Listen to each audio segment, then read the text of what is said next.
tentara nih Ibrahim Longo. Lo yang mempertahankan apa bukan kalian para jenderal? Polisinya, apakah hanya di pinggir jalan? Ayo, lo yang memisahkan polisi itu saya lo, Presiden Republik Indonesia kelima lo. Jadi saya boleh mengkritik, tahu nggak? Ayo dong, punya peri kemanusiaan apa tidak kalian ini semua, wahai rakyat Indonesia? Masukkan ke dalam TV kalau mau teriakan saya ini. Iya dong, katanya Pancasilais, maunya negara kesatuan Republik Indonesia.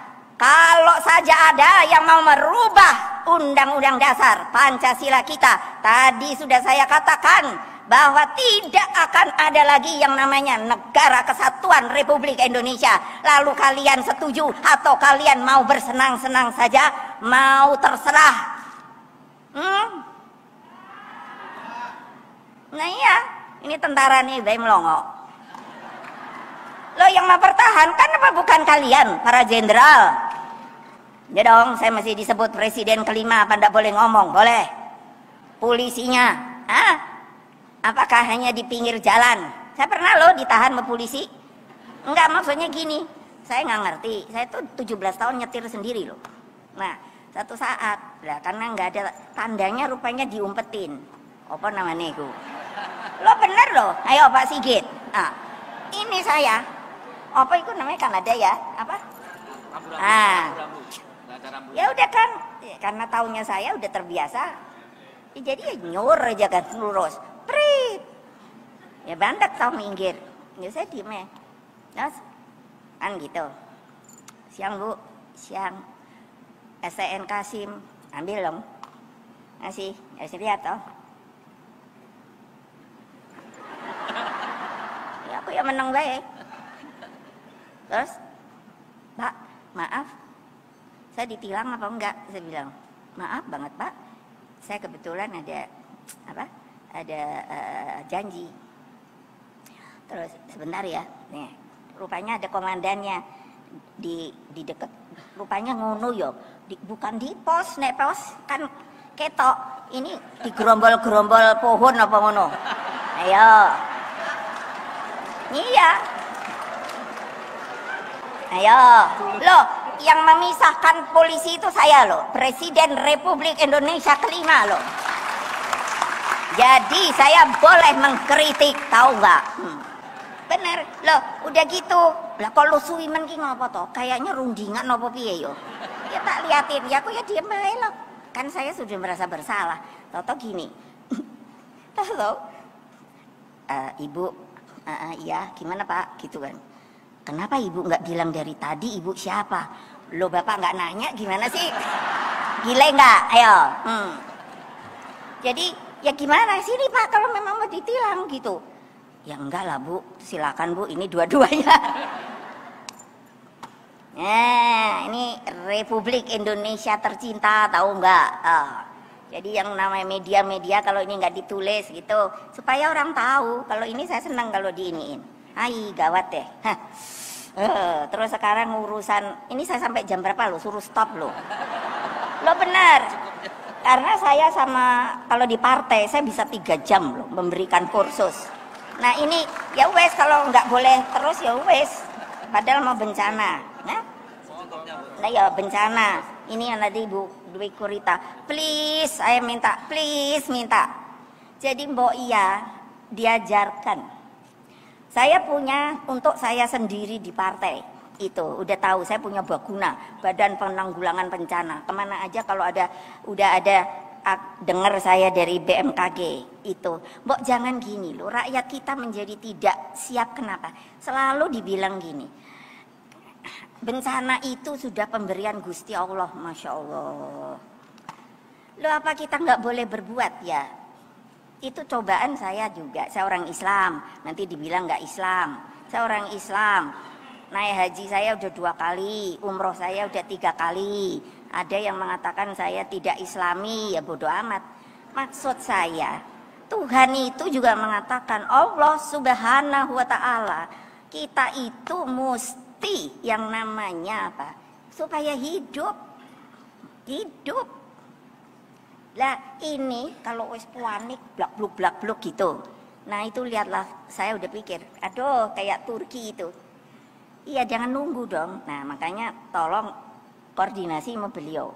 Meskipun peralatannya masih saya pikir belum bagus, tapi udah lumayan. Kalau di Tiongkok saya sampai udah lihat BMKG-nya, waduh begini. Nih saya mesti ngangkat tangan. Jadi saya disuruh masuk ke satu ruangan, saya suruh duduk. Tadinya suruh ngapain?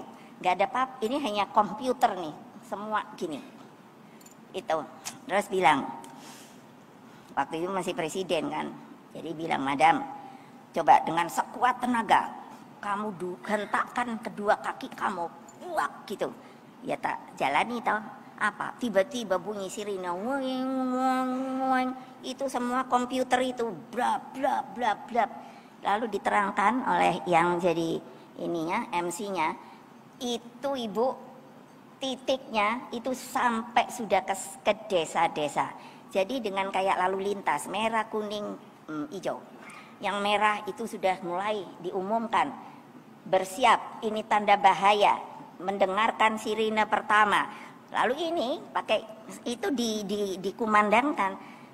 Kalau satu siap, kalau kedua mulai menuju ke tempat pelarian, kalau ketiga itu harus mengikuti arah dan nah itunya itu di udah jalannya untuk lari itu dikasih tonggak-tonggak karena kalau sekiranya daerah ada tsunami, kebayang nggak ya saya nih otaknya sampai urusan gempa lah apa itu. Jadi kalau merah masih disuruh lari, tidak boleh mempergunakan kendaraan karena akan membuat macet jalanan. Kalau orang disable yang cacat harus digendong kalau bisa digendong. Kalau tidak sudah disediakan kereta-kereta kecil. Aku bilang kapan Indonesia kayak gini, saya bilang sama Pak Jokowi, Pak kasihlah dana buat BMKG itu loh Pak. Lo benar loh.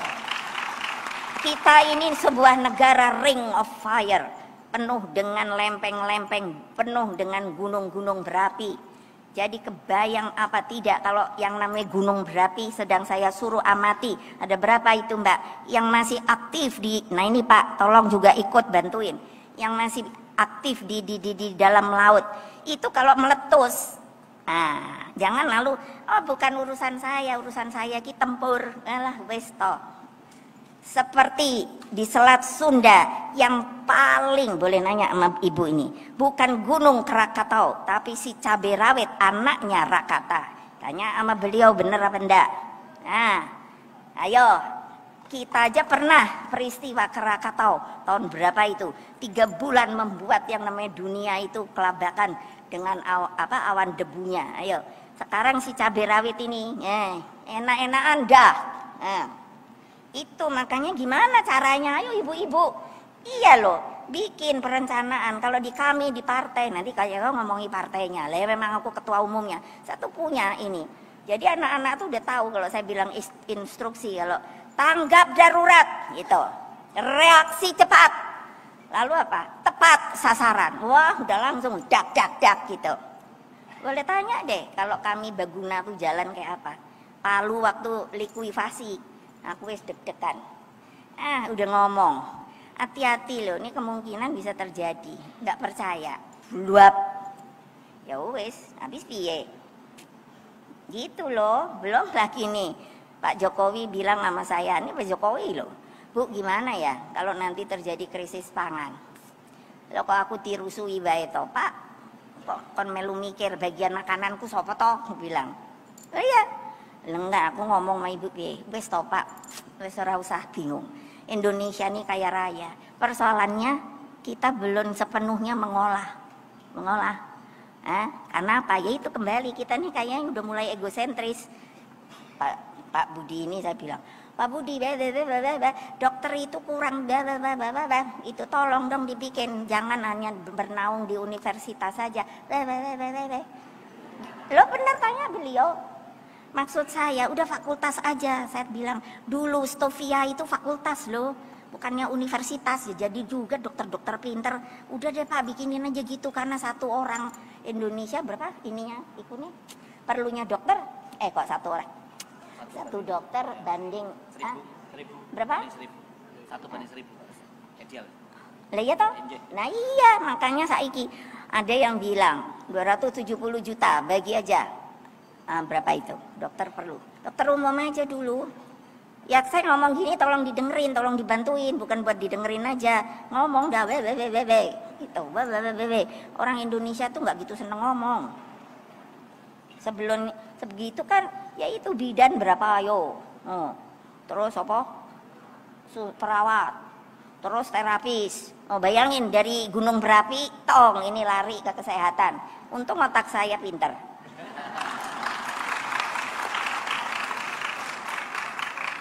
Iya, jadi tolong dong. Seperti saya udah minta nih berkali-kali sama Sopo itu, sama Pak, sampai lupa Presiden, sama Pak Jokowi. Pak, damkar kita tuh kurang, Pak. Pemadam kebakaran ya. Hai, mbok yo angkatan laut punya pura toh? Nah yo mbok tambahin ngono lho. Supaya gini, kita lihat coba ya, coba deh saya tuh ngitung loh. Kalau sedang terjadi kebakaran karena ada ledakan apa ini gas, ibu gas masak. Udah gitu tungguin ya sambil ngeliat rakyat bantu baru kedengeran kleneng tak hitungi ya Allah paling enggak 30 menit loh, itu udah paling cepat. Kebayang nggak ya kebakar kabeh no. Nah terus mau diapain? Ayo jangan ketawa, ayo kok mikir toh yo, kecepatan kan kalau di angkatan kan gitu toh, betul nggak? Mesti pakai timer, wah keren ngono toh.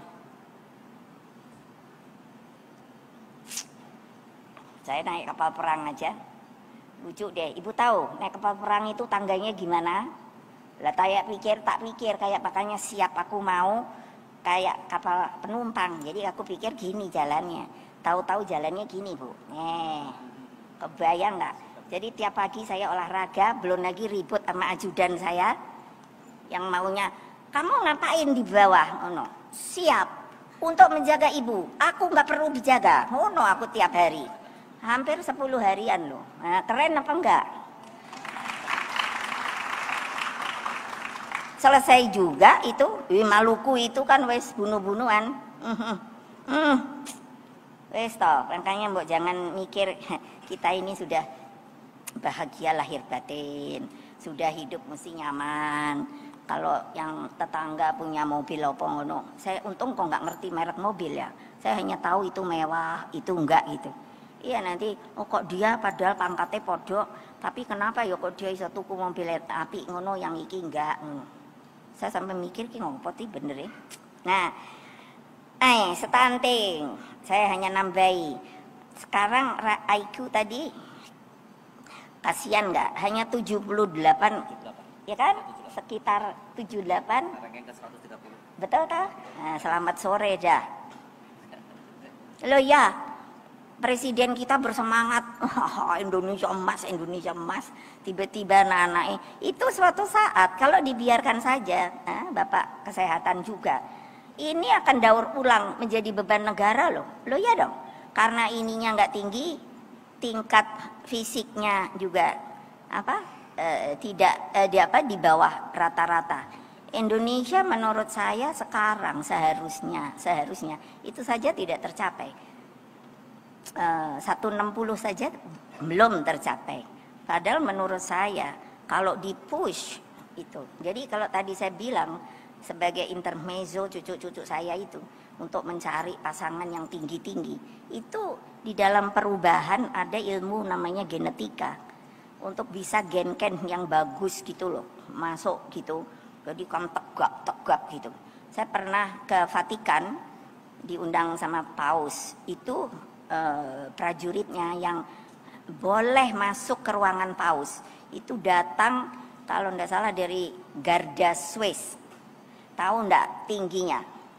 Itu minimum 180. Jadi tingginya lebih dari Pak iki wis gede gitu. Nah, waktu mesti ketemu Paus itu enggak boleh ada orang. Jadi saya cuma sendiri. Kayak masuk lorong gitu kan. Terus hanya dengan komandannya, semua tinggi-tinggi. Jadi waktu itu saya melirik, saya kan tingginya cuma 158. Coba kebayang nggak kayaknya aduh sengsara deh, aku pendek banget gitu. Ini gede-gede bawa pedang gitu, karena kalau tiap saya liwat langsung shot gini, shot. Iki upacara opo, aku bilang. Tapi benar itu, maksud saya kalau bisa dunia aja bisa, ngapain kita nggak bisa? Maksud saya tuh gitu loh. Itu kan berarti visioner gitu ke depan, ngono loh. Jangan nerima asal ya wes lah ngono, memang koyok ngono. Seperti orang Vietnam itu. Betul kecil-kecil, Viet Cong itu. Saya kan ke Vietnam itu kenal banget sama yang terkenal Jenderal Pho Nguyen Giap. Wah, kalau aku udah waktu ketemu seneng banget karena dia itu kan komandan pasukan yang namanya Viet Cong itu. Orangnya kecil, wah tapi kan kelihatan petarung gitu loh. Bener loh, masa kalian wis pangkat kene tempel-tempel kene ngono terus enggak dah, aku bilang mbok sing ngono loh, aduh gawat deh. Ya biarin ya dong, ibu-ibu kan juga seneng ya kalau suaminya aku suka pikir gini, kok nek jenderal tuh ora laga lo saiki apa ya, kok ono sing maju ke depan yo. Bener kan? Iyalah, saya tahu lah. Iya, saya kan ngalami. Saya ini presiden yang suka turun ke bawah, jadi saya tidak mau terima laporan. Kalau Panglima datang, Pak Hendiartono Sutarto ya, itu kasihan juga deh. Maksud saya gini, kali saya terus kayak ekrang.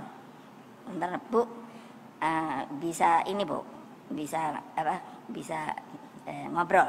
Ya sini duduk gitu. Apa gitu kan.